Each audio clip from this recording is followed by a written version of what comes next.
अति जलद व अचूक बातम्यांसाठी पाहत रहा महामीडिया 24 सदैव तत्पर। कोल्हापूर येथील शांकृपंत वालावलकर हायस्कूलची विद्यार्थिनी महाराष्ट्र कबड्डी संघाची खेळाडू वैदेही विकास पाटील हिने आत्मा मालिक शैक्षणिक संकुल कोखमठाण कोपरगाव येथे पार पडलेल्या 17 वर्षाखालील मुलींच्या 59व्या शालेय राष्ट्रीय कबड्डी स्पर्धेत रौप्य पदक पटकावले। पहिला उपांत्य सामना महाराष्ट्र विरुद्ध राजस्थान असा रंगतदारवर चुरशीचा 24/17 अशा गुणामध्ये झाला। यामध्ये महाराष्ट्राने 7 गुणांनी सामना जिंकत अंतिम फेरीमध्ये प्रवेश केला। दुसऱ्या उपांत्य सामन्यामध्ये हरियाणा व पंजाब यांच्यामध्ये लढत झाली व हरियाणाने एकतर्फी सामना जिंकत अंतिम फेरीमध्ये प्रवेश केला। अंतिम सामना महाराष्ट्र व हरियाणा यांच्यामध्ये झाला। हा कबड्डी सामना कबड्डी प्रेमीच्या डोळ्याचे पारणे फेडणारा असा झाला।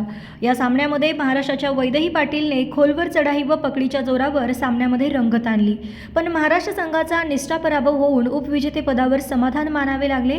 हरियाणा विजेतेपदाचा मानकरी ठरला। वैदेहीने उत्कृष्ट खेळ केल्यामुळे कबड्डी प्रेमींची वाहवा मिळवत रौप्य पदक पटकावले। यावेळी वैदेहीला शाळेच्या मुख्याध्यापिका वृषाली कुलकर्णी, उपमुख्याध्यापक RP मोरे, शिक्षक प्रतिनिधी अनिल चव्हाण यांचे प्रोत्साहन लाभले, तर क्रीडा शिक्षक श्री समीर जमादार, सो इंद्रायणी पाटील, राष्ट्रीय प्रशिक्षक डॉक्टर राजेंद्र बनसोडे यांचे मार्गदर्शन लाभले।